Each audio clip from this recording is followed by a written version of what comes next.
I remember I remember meeting with you in our first meeting, and I remember thinking, I don't know if there's really a lot I can do to help her. And Mhm. I remember asking questions and stuff, and it just seemed like you were good with everything. And I just remember thinking, I hope this is like worth her time because she just seems so good. Like, but what were some of the things that we started discovering as we started coaching? Yeah, as you we had that first meeting, I remember you saying, "What do you think you'll get out of this? Do you think you need this?" And I guess through the years, I've added a lot of good things in my life. I do a lot of reading and listen to podcasts and have good influences in my life. So I had all the information, but I didn't know what to do with it. And I think I was applying it more to other people than I was ever applying it to myself. Hmm. So it was actually really challenging for me to meet with you those first two times and not ask you the questions and kind of sit back in my seat and go, "Oh, I she's here to help me." And you were really good at, I don't know, I might even call it setting a boundary, just kind of like diving right in and focusing on me. So that Hmm. was one of the first big lessons I had, was being the person who was receiving instead of always giving. And How did that feel to you? it was hard. I had never done it, but it was really good doing it with you. I mean, you're a friend now, but at the time you were a stranger. And that was the only way I could do it. Because when I would have conversations with friends and family, that just made me too uncomfortable. No, no, I want to put the focus on you. It's always selfless. I want to focus on you. So then, this being you were the skilled person who could help me do that, and I didn't know you, and there was that kind of sort of like a professional boundary of, well, I can't just have her tell me about her kids, and that was the only way I could really break into that. Hmm. Before, when someone would compliment me, it was a total shutdown, denial. If I even said thank you, I don't know. It was just a total wall. So, I mean, it was a wall in my mind, and you helped me to see it and feel it and process that. And it was so timely because since we started meeting, I applied for a new job, and there, I met a guy. And I mean, we probably spent 4 hours learning how to accept a compliment.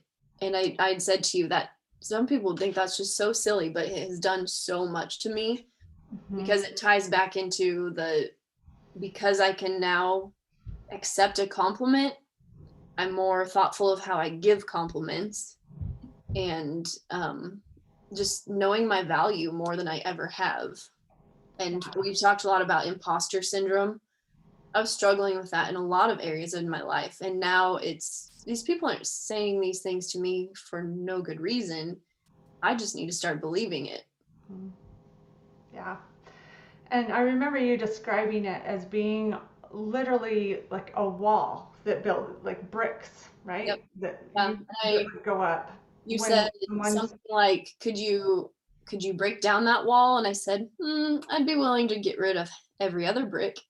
And that really was, and again, that visual helped me so much, because it was like I could imagine like sunshine coming through. And then so the next week I was really aware of that.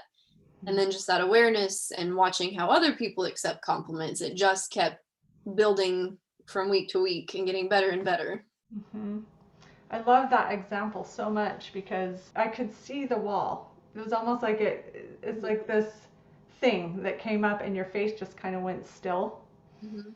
And as soon as we started working on that and those bricks kind of started coming out, you had this more of a softening in your face. Mhm. And it's like, oh, I'm going to let people see me now. I'm going to let people see my heart. It Mhm. was a very visual transformation that I Yeah, could see. all the visual pieces of this have helped me so much. Good. And then what happened with the job that you were in and this opportunity that came up? It was all crazy timing, where my supervisor left, and then the next thing I know, my dream job was posted at the same college I'm already working at. And I kind of, a lot of those Island A items were really thrown at me, but we had already worked for probably 8 weeks together. So I was so prepared. And that was like the biggest blessing ever. When I went to apply, I mean, I knew it was a dream job and I knew a change was needed, but I was procrastinating. And I always viewed that as just laziness. And I'd look back and be like, oh, I had all weekend to work on that application and I didn't touch it. And I would beat myself up over it. But then just through this self-awareness, I realized actually I didn't work on it because there was this barrier of knowing that as soon as I applied, it made the change real, and it made, leaving my job that I really did like behind, and the vulnerability of applying and not receiving. And so it's just that awareness of you're not lazy. There's actually more to it. Because I think when, session 1, talking about Island A, I saw procrastination as just a bad habit. But now I'm paying more attention to why and what am I procrastinating, and that's been really amazing.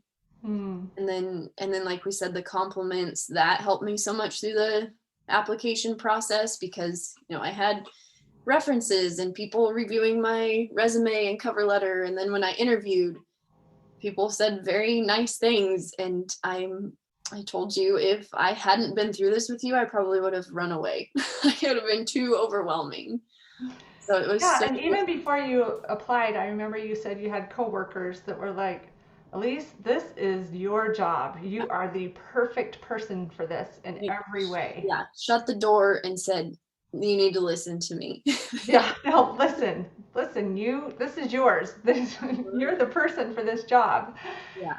And before, you probably would have been like, but they don't really get it, right? Like they Yeah. don't see the whole me. Yeah, I might have thought in some way it was self-serving to them, or I think a lot of times I just never believed people when they said nice things. I'd be like, you're just saying that because you're supposed to, or, Yeah. yeah. I don't think I even believed compliments. Hmm. So what was that like to just let those compliments land on you and to soak them in and feel what they felt like? Yeah, I still do it very humbly, like it, and I think that kind of, that's how I've been able to maintain it. Instead of just being like, oh my gosh, everyone loves me. It's more like, okay, that felt nice. Thank them. Let it soak in and move on. Another thing, in the past, I always felt like I had to fire back a compliment right away. If Hmm. you'd say, I like your earrings, I'd say, I like your necklace. It was just like oh, I owe you if you compliment me and I don't return it. So now it's more of, why not just be genuine all the time, and feel those genuine compliments when other people give them, but then also, I don't have to say it right away, but if I see it, say it. Let other people feel good, because now I'm realizing how good it makes me feel. Yeah, that is so great. And when you think about your dating life, your past relationships have been again that wall, right? Like you've had to put up that wall to protect your heart and keep yourself safe. And we talked in the beginning about how like guys are kind of afraid. They were a little intimidated by you, right? Yeah, Like they would you kind of actually say that I was intimidating, and I thought that was the dumbest thing I'd ever heard. that's felt by men. They felt that wall, Yeah, and so that came down, and then someone started showing interest in you. And what was different this time? I, thank goodness, could accept compliments, because he, especially early on, was very complimentary. And I think before that, I would have just blocked it off, shut it off, not addressed it. And because I did, I think he was more open with the compliments and the nice things that he said to me. And I said I thought it was the dumbest thing ever when guys would call me intimidating. And now I see I was so cold and so closed off. Like, in my mind, I didn't know that, but looking back, it was a very protective thing. Now I Mhm. see how it looked so like ice cold and unfeeling, basically. Yeah. It's so hard to see when you're in it. Hmm. Yeah. And then afterwards, and you experience that change, it's like, oh, Yeah, yeah. this has just been totally about self-awareness. Because I Hmm. thought they were just like your stereotypical issues when we were naming Island A, but then really diving in and looking at how that looked for me specifically is where, so that's like at the very beginning when you said, "How can I help you? You seem like you know quite a bit about these things." I knew about it, but I didn't feel it personally until you put the focus on me and I mean, we talked through like, how does that feel? And I would say it feels like there's a wall in front of my heart. I mean, so specifically, and I'd visualize it and I'd see it. And then that's where the pieces started kind of falling together. Mm.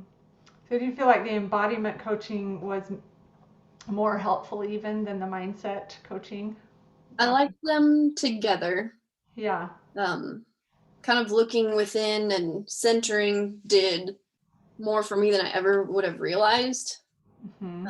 because those barriers were so real for me. Yeah. Because each kind of issue that we addressed, it was different. It wasn't like every time I said, "There's a wall in front of my heart." Each one had a very different place and a different purpose. True. Yeah. Well, I just have been really so inspired by your willingness to be uncomfortable and look at the things that you've never looked at in your life about yourself. I mean, that takes a lot of courage for an Enneagram 9. Yeah, Um, you make it easy because you make it so comfortable and you make it so about me and you make it exciting that from week to week I want to learn, because each week I would find some new thing to focus on through the week. And I don't want to call it homework, but I'd really zero in on that. And then we'd return and we'd talk about something new. And I'd be so excited 'cause it's like, oh, I might find a solution to this one too. It's really Imagine focused that. on moving everything from island A to island B. And if it's not there, it's really close, which is like, I couldn't imagine that we would get through all that. I had a pretty big list of things that I wanted to move over to island B, Yeah. and that's And been, yeah, we've really only been working together for 12 sessions. yeah, So you've made a lot of progress in that time. yeah. And what would you tell someone that is kind of like, do I need coaching? Is this something I want to invest in? Like, what would you say to someone like that? Anybody that I've been comfortable enough to open up to about this, I've said everybody needs a coach. There's not a single person who wouldn't benefit from it. Even like I was the person helping other people. I think that kind of person needs it a lot. Like, and then I see how, like, this new job I'm going to be starting in a couple days, I'll be working really closely with college students, and I see what you taught me, how that it just ripple effects, and I'll be able to keep helping more people. Hmm. So I can't think of a single reason why getting a coach would be a bad thing. And if you think you don't need it, that's probably an issue you need to address. Yeah, right. Talking about these kind of internal barriers we discussed, I would be stressed and I would hold my breath. So that really is unhealthy. And just talking through things with you, I can soften and open. And the next thing I know, I'm handling situations and I'm not holding my breath with my jaw clenched. So it Mm, really is, it just helps every part of your life if you mm, let it. awesome. Well, thank you so much for sharing your story. I Yeah, thank you feel, for, yes, it's been just, everyone needs a coach, but everyone needs a coach like you. oh, thank you. It's been just such a pleasure for me to coach you.